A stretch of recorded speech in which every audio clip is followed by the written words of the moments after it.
নমস্কার, সুপ্রভাত। কেমন আছেন সবাই? আমি অনন্যা, অনন্যার ব্লগসের আরও একটি ঝাঁঝকচকে নতুন ব্লগে আপনাদের সকলকে জানাই অনেক অনেক অনেক স্বাগত।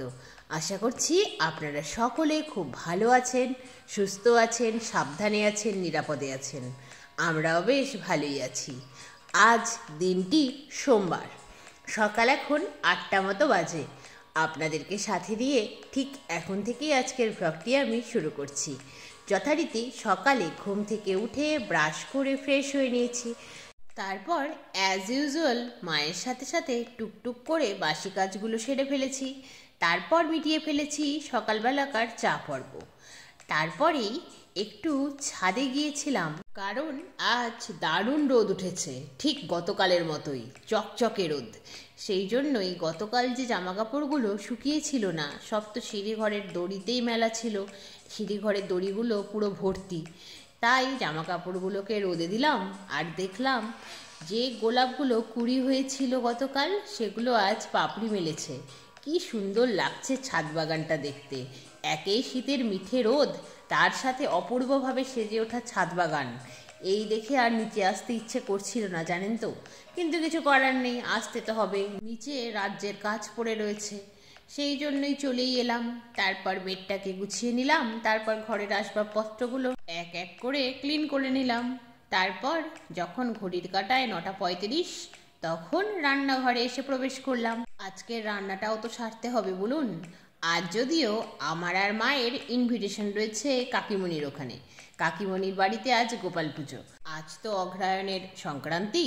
এই দিনেই কাকিমণির বাড়িতে প্রতি বছর গোপাল পুজো হয়, আর আমাদের ইনভিটেশন থাকে।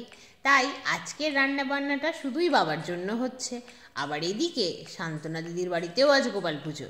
এই দিনটাতে শান্তনা দিদি প্রতি বছর ছুটি নিলেও এবছর যে নতুন কাজটি ধরেছে রান্নাবান্না করার, সেই কাজের বাড়ি থেকে ছুটি দেয়নি। তাই শান্তনা দিদি অগত্যা একবেলা কাজ করবে এই ভেবেই চলে এসেছে। আর এদিকে যেহেতু আমি আজকে তাড়াতাড়ি রান্নাবান্না শুরু করে ফেলেছি, আর 1 ঘন্টার মধ্যে আশা করছি রান্নাবান্না কমপ্লিট হয়েও যাবে, সেই জন্যই একবেলার মধ্যেই সব কাজ আমার বাড়িতেও কমপ্লিট হয়ে যাবে। এটা সত্যি কথাই, মার্চের আগে আমি ভাবতেই পারতাম না এই সমস্ত কাজ এত তাড়াতাড়ি আমি করতে পারবো। যখন প্রথম শুরু করেছিলাম মা অসুস্থ হয়ে যাওয়ার পরে, তখন ভীষণ কষ্ট হতো জানেন। এদিকে সময় চলে যেত, এদিকে আমার কাজ শেষ হতো না।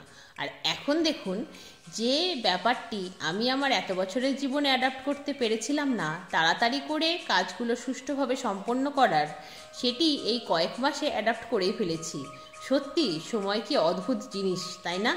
মানুষকে কোথা থেকে কোথায় নিয়ে আসে, মানুষকে সব কিছু শিখিয়েই ফেলে। সত্যিই তাই। আজ নিজেকে দেখে নিজেই অবাক হই।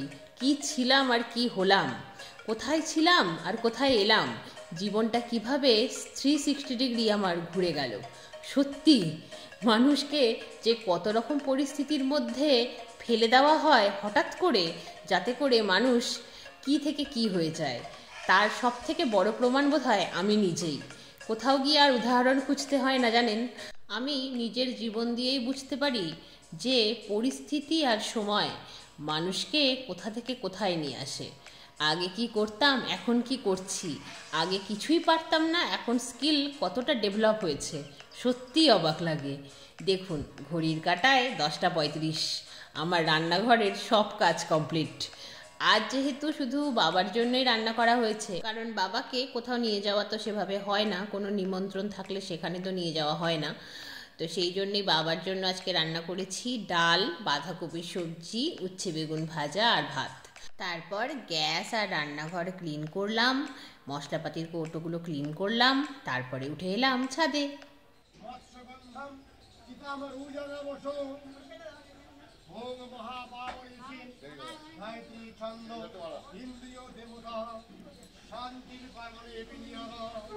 কাপড় মেলতে মেলতে কাকিমণির ছাদে হতে থাকা গোপাল পুজো আমার ছাদ থেকেই দেখতে পেলাম। যদিও আমার স্নান হয়েছিল না, তাই কাকিমণির বাড়িতে গিয়ে গোপাল পুজো দেখা হলো না। কাকিমণি যদিও যেতে বলেছিল, কিন্তু আমারই হয়নি, কি করব বলুন। সেই জন্যই ভাবলাম আজ যেহেতু এত তাড়াতাড়ি সব কাজ মিটে গিয়েছে আর এত সুন্দর রোদ উঠেছে, অতএব শ্যাম্পুটা করে ফেলাই বুদ্ধিমানের কাজ। শ্যাম্পু করে একটু ছাদে বসেছিলাম। এত ছাদে রোদের তাপ, আধ ঘন্টায় চুল পুরো শুকিয়ে গেল। তারপর হেয়ার সিরামটা মেখে রেডি হয়ে চলে গেলাম কাকিমণির বাড়িতে। কাকিমণির বাড়িতে এবছর 7টি গোপাল একসাথে পূজিত হয়েছে, দেখে মনটা ভরে গেল। তারপর যথারীতি পার্বতী প্রথমে দিল প্রসাদ, তারপরে দিল খিচুড়ি। সব খেয়ে দিয়ে বাড়ি এলাম। বাড়িতে আস্তে আস্তে 4টে বেজে গিয়েছে, তাই প্রথমেই জানলা দরজাগুলো এক এক করে বন্ধ করে দিলাম। শীত পড়েছে ঠিকই, কিন্তু মশার উপদ্রব এতটুকু কমেনি জানেন। কি ভীষণ বড় বড় মশা, একবার বসে যদি কামড়াতে শুরু করে, সেখানে যদি আপনি ফু দিয়ে ওড়ানোর চেষ্টা করেন, কিছুতেই উড়বে না জানেন।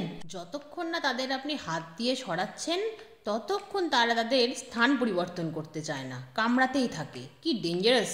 সেই জন্যই গরমকালের মতোই জানলা দরজা বন্ধ করতেই হয়।